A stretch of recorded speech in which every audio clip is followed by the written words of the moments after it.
What you typically see with addition of aspirin is GI bleeds, a little bit of bleeding from the stomach, ulcer kind of stuff.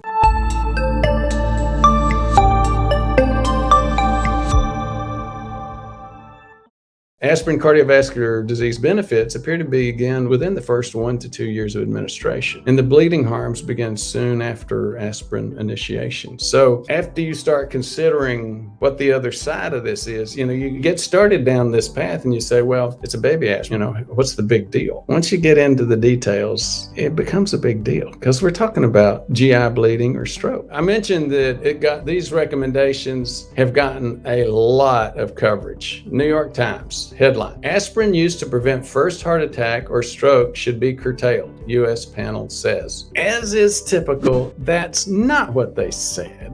What they said is for people that have no cardiovascular disease. That's not the same as first heart attack or stroke, is it? And in fact, what they said was for people without pre-existing cardiovascular disease. And here's the point. I'll make it now and I'll make it again as we go in further into detail because it's a critical point. It's the point that keeps getting skipped over in headlines like this. What they said is people that do not have pre-existing cardiovascular disease. You remember we went back and we talked about the importance of plaque. If you have plaque in your arteries, you have pre-existing cardiovascular disease. So if you go back and you look at guys like me, and I'm not the only one here, you'll hear Brad Bale and Amy Deneen. We talk about the Bale-Deneen community. They talk about this issue a lot.